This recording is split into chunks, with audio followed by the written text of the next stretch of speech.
26 დეკემბერი 2004 წელი დილა შობის შემდეგ ტურისტები მთელი მსოფლიოდან ტაილანდის, ინდონეზიის, შრი-ლანკის პლაჟებზე ისვენებენ. ნაპირზე ბავშვები თამაშობენ.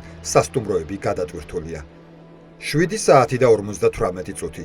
ინდოეთის ოკეანეში 9.1 მაგნიტუდის მიწისძვრა ხდება.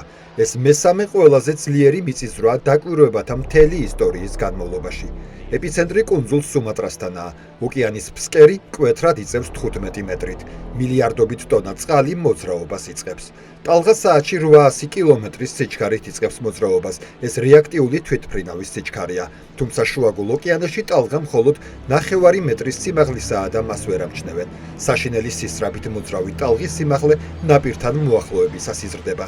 ჯერ 10 მეტრის სიმაღლის ხდება, შემდეგ 15. ზოგ ადგილას 30 მეტრის სიმაღლესაც აღწევს. ეს 10 სართულიანი სახლის ზომაა. პირველი დარტყმა ინდონეზია. მიწისძვრიდან მხოლოდ 15 წუთია გასული. ქალაქი ბანდა აჩეხი მთლიანად ნადგურდება. 170,000 ადამიანი მხოლოდ ამ ერთ ქალაქში იღუპება. შემდეგ მოდის ტაილანდი, შრი-ლანკა, ინდოეთი. ტალღა მთელ ოკეანეს კვეთს და აფრიკის სანაპიროსაც კი აღწევს. ეპიცენტრიდან 8,000 კილომეტრის დაშორებით. ვიდეოზე, რომელსაც ახლა უყურებთ, რეალური კადრებია აღბეჭდილი. მას ტურისტები იღებენ და ჯერ ვერც კი ხვდებიან რა ხდება. ამგვარი კადრების უამრავი ავტორი თავადაც შეეწირა სტიქიას. საბოლოოდ 230,000 დაღუპული. ყველაზე სასიკვდილო ცუნამი კაცობრიობის ისტორიაში.